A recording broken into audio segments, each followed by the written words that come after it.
Fala, segundão, tudo bem com vocês? Então é o seguinte, vamos fazer aí a correção dos restos dos exercícios que ficaram pendentes, tá? Lá da página 165 da apostila de vocês. Então peguem lá na página 165, ok?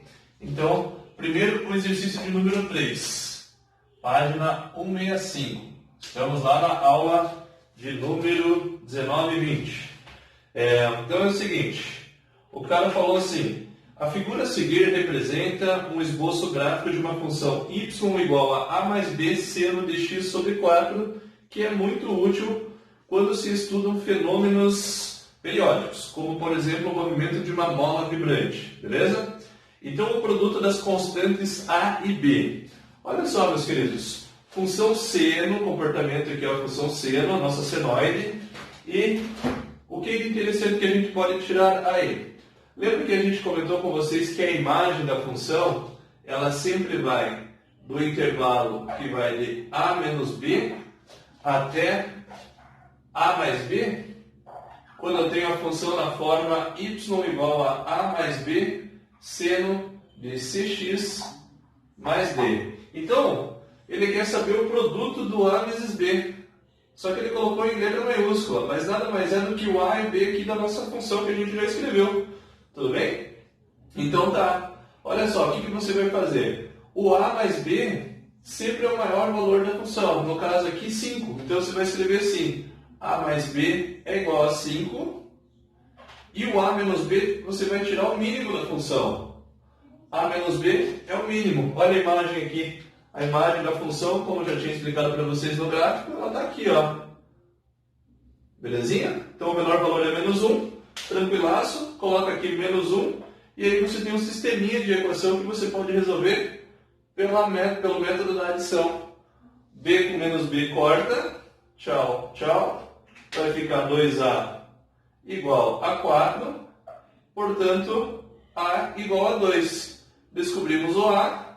Volta aqui na equação, substitui e acha o b, belezinha? Então eu vou escolher aqui de cima, vai ficar 2 mais b igual a 5, portanto b igual a 3, beleza? Ok, então a pergunta do exercício era o produto de a vezes b, certo? Então você tem que fazer lá a vezes b, 2 vezes 3, resultado igual a 6. Marca lá a resposta correta, letra A. Então, fechamos aí o exercício de número 3, tá bom? E aí agora vira a página aí e vamos para o exercício de número 4. Então eu vou apagar o quadro, fazer o desenho aqui e explicar para vocês, tá? Então só um minutinho aí.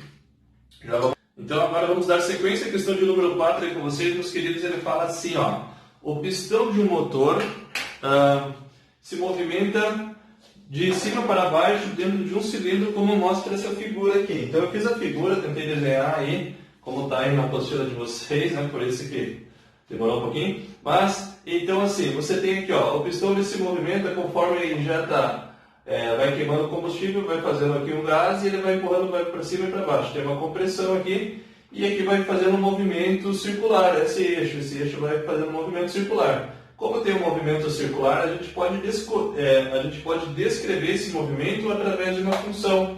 Isso aqui vai indo para cima e para baixo, certo? E então você tem uma altura máxima que esse eixo aqui atinge, e assim ele vai fazendo esse movimento circular, e uma altura mínima, ok? E essa função é a função trigonométrica. Olha só que ele colocou de sacanagem o a aqui e o b aqui da função. O a é 4 e o b é 4 também. Vamos ver o que ele está perguntando na letra A. Na letra A ele pergunta para vocês assim: determine a altura máxima e mínima que o pistão atinge. A altura máxima, meus queridos, nada mais, nada menos do que o valor máximo da imagem. A imagem vai de a menos b até a mais b. Então a altura máxima a gente vai fazer o valor de a mais b. Ou seja, 4 mais 4. 8 centímetros. Está em centímetros ali? Tá? Ele falou que está em centímetros. Então a altura é em centímetros. E a altura mínima nada mais é do que o a menos o b. Então a gente está analisando a imagem da função. O menor valor, 4 menos 4, 0. Né? Essa altura mínima. Belezinha? Agora vamos ver lá a letra B. Quantos ciclos completos esse pistão realiza funcionando durante 1 minuto? Então o que eu tenho que pensar agora? Lembra que eu comentei com vocês qual é o significado do período da função? Então o período nada mais é do que o quê? Ele é o espaçamento que ela faz o intervalo de um ciclo completo. Então eu mostrei para vocês lá, vamos supor assim, a função seno. Você tem aqui mais ou menos uma onda assim. Então esse espaçamento aqui, ó, a gente chama de período. Para a função seno ela é 2π. Belezinha? Então é o intervalo que ela leva para dar um ciclo completo. Vamos ver qual que é o período dessa função aí. Daí a gente sabe, só que esse gráfico ele está à altura em função do tempo. Então você tem tempo no eixo x. Então a gente vai achar o período, o nosso período vai ser o intervalo de tempo. O intervalo de tempo que ele leva para fazer esse ciclo completo. Então você lembra da formulazinha do período que eu passei para vocês? Período nada mais é do que 2π sobre o módulo dc. Isso aqui é o período. Opa, deixa eu colocar um pouquinho mais para cá. Então o período a gente vai calcular assim, 2π sobre o módulo dc. Ok? Então o nosso período vai ser 2π divididos por... Quem que é o c da função, Kiko? Vamos procurar. Quem que é o c? Olha aqui, ó. A nossa variável é o tempo. Tá? A nossa incógnita aqui, ó, a nossa variável é o tempo. Esse valor aqui, que está aqui na frente, esse 2π divididos por 0,05, é o nosso c da função. É como se fosse aqui ó, o c e aqui o x. Então o c é 2π sobre 0,05. É esse o valor que eu vou colocar aqui. Então eu vou colocar aqui 2π divididos por 0,05. Aí você vai simplificar 2π com 2π. O teu período vai dar 0,05 o quê? Segundos. Belezinha? Então o que é isso? Você leva 0,05 segundos para fazer um ciclo completo dessa onda, dessa senoide. Então é como se você completasse um ciclo em 0,05 segundos. E o cara está perguntando para vocês em 1 minuto. Quantos ciclos completos você vai ter aí então? Ora, vamos fazer uma regrinha de 3. Porque só deixa eu esboçar a situação para você. Acho que no gráfico você entenderia melhor essa função. Então essa função é como se tivesse um movimento assim, ó. Ela vai de 0 até o 8. A imagem vai de 0 até o 8. Lembra que a função seno ela começa no meio.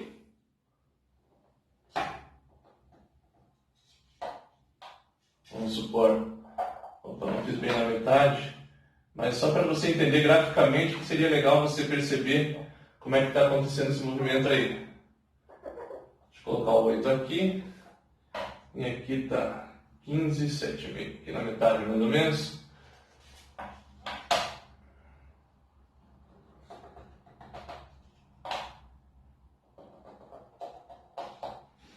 Tá. Então é como se a gente tivesse assim, ó, até o 0,05, ok? A gente vai ter um ciclo completo daquele movimento ali. É como se acontecesse isso daqui, ó. Começa no meio, vou até o máximo, vem até o mínimo e fecha o ciclo aqui no 0,05. Um pouquinho desproporcional a curvinha. Opa! Porra, muito. Então, canetinha que é fina não é tão simples de fazer.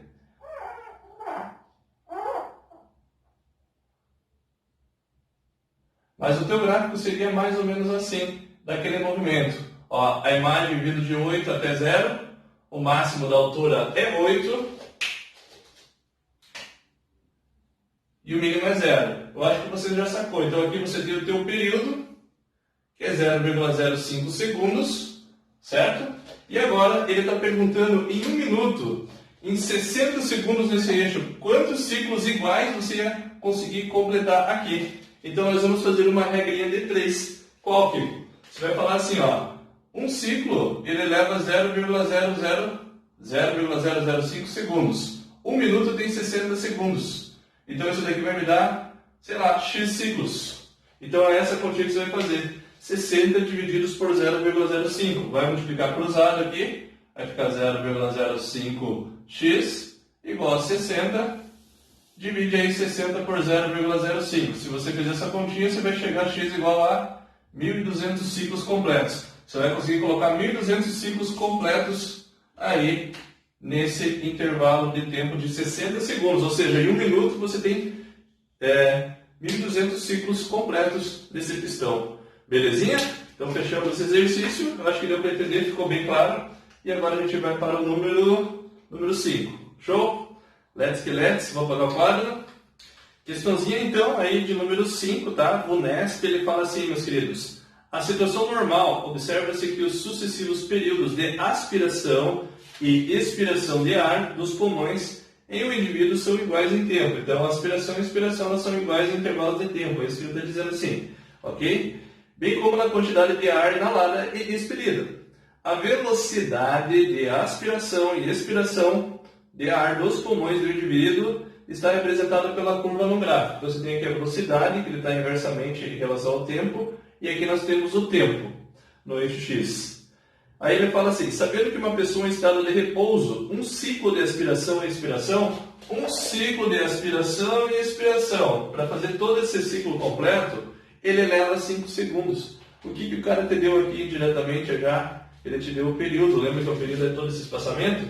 Então você já sabe que o período é 5, belezinha? Então como o período é 5, nós vamos pensar assim, ó, nós podemos já descobrir o C da função. Lembre que isso daqui, professor, será que isso daqui é uma função seno ou cosseno? Veja, isso aqui começou no meio ou começou em cima? Se começou no meio, a função é seno. E quando eu mostrei para vocês a cosseno, ela sempre vai começar aqui em cima, tá bom? Então eu já sei que ela é uma função do tipo A mais B, seno de Cx mais D. Ok. O D aqui para nós vai ser 0. Show. Por quê? Porque ela não está nem atrasada nem adiantada em relação a essa origem. Ok. O A também vai ser 0, porque está começando bem no meio, que é o menos 0. Então esse aqui é o valor aqui é do A. Você já pode tirar o A. E se não fizesse por aqui, a gente tirava pela imagem. Porque ele fala assim, ó, a taxa máxima de inalação e exalação, a taxa máxima é de 0,6. Então ele está querendo dizer que, ó, quando você faz a inalação, no máximo, então você está aspirando ar. Então aqui, ó, você atinge uma taxa de 0,6 vezes 1 sobre S. Ou seja, 0,6 é a velocidade, tá? Máxima, a taxa máxima de variação. Então ele está querendo me dizer que esse cara aqui é o nosso B da função, é a nossa amplitude da onda. Beleza? Lembra que o B é amplitude. Então você já está com uma função quase que pronta, na verdade, né? Só falta a gente descobrir esse C. Mas a gente tira aqui do período. Lembra que período é 2π sobre C, módulo de C. Como o período é 5, vai ficar 2π sobre C. Passa o C para lá e o 5 para cá, você vai ter que o C é 2π sobre 5. Pronto. Tem um período. Cadê aqui tem o período? Opa, apagador.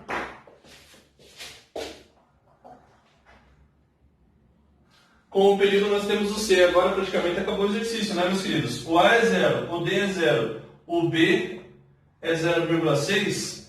Então qual que vai ficar a nossa função aí? Só a gente substituir aqui na nossa função trigonométrica. Vai ficar y é igual a vale 0, então não precisa pôr. B é 0,6. Seno de 2π sobre 5. E em função do tempo, em vez de eu colocar x, eu vou colocar vezes t. Então aqui está a parte angular aí. Belezinha? Então, e você vai encontrar isso, obviamente, em vez de y, ele colocou velocidade em função do tempo. Coloca lá v em função do t. Essa função trigonométrica aí. Resposta correta, letra D. Fechou? E vamos para a nossa saideira, exercício de número 6. Só apagar o quadro e aí a gente dá sequência no nosso último exercício dessa aula. Maravilha? Partiu a nossa última questão, então, meus queridos, que é a questão de número 6. Olha só, vou fazer uma leitura prévia aqui rapidinha. Ele fala assim, cerca de 24,3% da população brasileira ela é hipertensa. O quadro que pode ser agravado pelo consumo excessivo de sal. A variação da pressão sanguínea P em milímetros de mercúrio, tá? Em mmHg, de um certo indivíduo, ela é expressa em função do tempo pela seguinte fórmula. P de t igual a 100 menos 20 cosseno de 8π sobre 3 vezes t. Onde t é dado em segundos, show de bola, E cada período dessa função, cada período, sublinha essa parte aí, ó, cada período representa um batimento cardíaco. Belezinha? Então tá, e o tempo está em segundos. Então a gente, com o período, a gente sabe o que? A gente consegue calcular quanto que é o tempo para ele dar um batimento aí, cardíaco, tá bom? Vamos ver as 3 alternativas que ele pede para a gente analisar quais são verdadeiras. Item 1. A frequência cardíaca desse indivíduo é de 80 batimentos por minuto.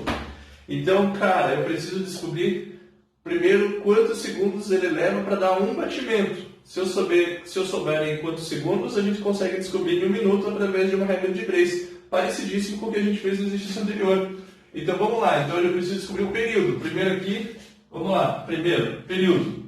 Período é 2π divididos pelo C. Que onde está o C? O C é 8π sobre 3. Então você vai trocar o C aqui por 8π sobre 3 e vai simplificar π com π, 2 com 8, isso daqui ó, 2 com 8 fica 1/4. 1/4 sobre 3 vai dar 3 sobre 4. 3/4 é o período, ou 0,75 segundos, se você quiser. 0,75 segundos ou 3/4, tanto faz. O que significa isso? Que ele leva 0,75 segundos para fazer um ciclo completo desse movimento ondulatório aqui, que agora é uma função cosseno. E perceba que o B aqui está negativo, então ao invés de ela ir descendo, tá? Ao invés de ela começar descendo, ela vai começar subindo, ela vai fazer contrário o movimento. Beleza? Então é o seguinte, tá, o que eu quero agora? Lembra que eu quero, a pergunta é batimento em 1 minuto. A frequência cardíaca desse indivíduo é de 80 batimentos por minuto, é isso que ele está afirmando. Vamos ver em 1 minuto quantos que nós vamos ter então. Eu sei assim, ó, que eu tenho um ciclo completo, eu faço um período completo num tempo de 0,75 ou 3/4 do segundo. Em 60 segundos, aqui eu estou falando de batimentos, tá? Batimentos. X batimentos. Então vamos multiplicar cruzado, aí nós vamos ficar assim, ó, 3x sobre 4 igual a 60. 4 passa para cá multiplicando, você vai ter então 3x igual a 240. Ora, portanto x igual, 3 passa dividindo, 80. 80 batimentos por minuto. Então você tem 80 ciclos completos, batimento por minuto, tá bom? BPM, batimento por minuto. Então esse primeiro item aí, essa frequência desse indivíduo em 1 minuto está correta, vai marcar verdadeiro nesse primeiro item. Então copia aí que eu vou apagar esse espaço para a gente resolver o item 2. Eu vou utilizar sempre esse espaço aqui de baixo. Ok? Qualquer coisa dá um pause. E agora a gente vai para o item 2. Então primeira coisa, achei o período, daí eu faço uma regra de 3. Ó, eu tenho um ciclo completo, que é um batimento, ele leva um intervalo de 3/4 de segundos. Em 60 segundos, que é 1 minuto, vai levar x. Ou seja, 80. Beleza? Tranquilo, né? Tranquilo, tranquilo, tranquilo. Então, segundo item. Vamos ver lá o que ele diz no segundo item. Opa. Segundo item, ele fala assim: a pressão no tempo igual a 2 é de 110. Vocês têm que apenas substituir na função o tempo igual a 2 para ver o que vai acontecer. Então, vamos lá. P no tempo igual a 2. Item 2. P de 2. 100 menos 20 vezes cosseno de 8π vezes 2 divididos por 3. 16π sobre 3. Então, que ângulo que é esse para a gente descobrir o cosseno? 20 vezes cosseno de 16π sobre 3. Bom, com certeza esse ângulo aqui ele é um ângulo que ele está superior a 2π, né? Obviamente, que tem... a gente pode quebrar isso daqui ou achar aquele ângulo que vai estar na primeira volta positiva, a menor determinação do arco côncavo. Vira e mexe, você vai precisar daquela aulinha que eu te expliquei isso. Então vamos ver qual que é o ângulo equivalente de uma maneira bem rápida. Você lembra do macetinho que eu passei para vocês? Eu tenho que pegar esse 16, agora eu só vou abrir um espaçozinho aqui, só para a gente descobrir o ângulo na primeira volta, o ângulo equivalente. Eu tenho que pegar 16 e subtrair de um número, de tal forma que esse número seja divisível por 3 e o resultado seja par. Não pode ser ímpar. Qual que é o número menor do que 16 que dá para dividir por 3? Eu posso pegar o 15, mas 15 sobre 3 dá 5. 5 é ímpar, não pode. Então eu vou pegar o próximo. Qual que é o próximo? 12. Então eu tenho que pegar o 12, tá? Sobre 3. Então ele é equivalente a esse ângulo aqui, ó, 4π sobre 3. Então a gente pode substituir na função, escrever P de 2 igual a 100 menos 20 cosseno de 4π sobre 3. Beleza? Vai ficar mais fácil. Ah, mas eu nem sei que ângulo que é esse 4π sobre 3. Vamos trocar para graus, aí eu acho que você vai localizar mais fácil. Como é que eu faço mesmo para trocar para graus? Um π vale 180 graus. 180 divididos por 3. 60. 60 vezes 4, 240. Então, na verdade, ele está pedindo para você fazer essa conta. 20 cosseno de 240. Deixa eu apagar agora esse esqueminha ali do lado. Que aqui foi só o nosso esqueminha para achar o ângulo equivalente a 16π sobre 3. Se você esqueceu isso, volte lá nas aulas iniciais no teu caderno e veja aquela aula de expressões gerais do arco côncavo, que eu explico bem, a gente trabalhou bem essa ideia. Cosseno de 240 graus, agora eu preciso lembrar do cosseno de 240. Quanto vale o cosseno de 240? Isso aqui vale quanto? Qual quadrante que nós estamos, meus queridos? 240 está aqui, ó. Terceiro. No terceiro é quanto passa? Passou 60. Então ele é equivalente ao ângulo de 60, lá no primeiro. E o cosseno aqui no terceiro, lembra do setaco? Setaco mais 12, 13, 14. Cosseno positivo no 1 e no 4. Estamos no terceiro. Então ele só vai ser negativo, igual a menos cosseno de 60. Cosseno de 60, pega lá na tabelinha dos ângulos notáveis, quanto que vale? Cosseno de 60 vale meio, menos meio. Então você vai trocar o cosseno de 240 aqui por menos meio. Então vamos fazer essa continha aqui, ó. Vai ficar menos 20 vezes menos 1 sobre 2. Menos com menos mais, vai ficar 100 mais 20 sobre 2, 10. Resultando em 110 milímetros de mercúrio. Então o item 2 está correto, meus queridos. Ele é exatamente isso que ele está afirmando. Verdadeiraço. Beleza? Então troca aqui o ângulo, acha o ângulo equivalente lá na primeira volta, entre 0 e 360, faz aquele esqueminha que eu mostrei. Ou se não, transforma em graus, divide por 360 e pega o resto. Descobriu que é 240 graus, calcula o cosseno de 240, que vai dar menos meio, e faz a continha, chega em 110. Beleza? E o nosso último item, ele fala a respeito da amplitude. Amplitude é o seguinte. Amplitude era o b da função. Não sei se você está lembrado, quando eu tenho a função y mais b, seno ou cosseno de cx mais d, aqui nós tiramos a amplitude. Olha a amplitude dessa função aqui, ó. Está dando menos 20. Só que na verdade a amplitude é um módulo de b. Então vai ser um módulo de menos 20, que vai ser 20. E ele está dizendo que é 30 milímetros de mercúrio. Falso. Falsaço. Isso aí é mentira. É 20 e não 30. Fácil esse item, beleza? Então, galera, eu vou postar agora a lista para vocês de funções trigonométricas com vários exercícios, tudo parecido com esse. Beleza? Essa parte é muito cobrada no vestibular, é importante que vocês façam exercícios. No Enem sempre cai uma questãozinha ou outra de função trigonométrica e nos mais diversos vestibulares. É bom saber bem esse conteúdo aí, porque dá para fazer várias aplicações com a função seno e função cosseno. Show de bola? Então tá aí para vocês. Na aula da semana que vem eu vou mostrar os gráficos das outras funções, tangente, secante e cossecante. Show de bola? Então até semana que vem, segunda-feira, lembrando que nós temos uma live, tá? Para vocês tirarem as dúvidas. Então eu já posto a lista e você já pode fazer exercício. E eu faço alguns com vocês aí na segunda. Maravilha? Grande abraço, bom final de semana, bom feriado. Tchau, tchau.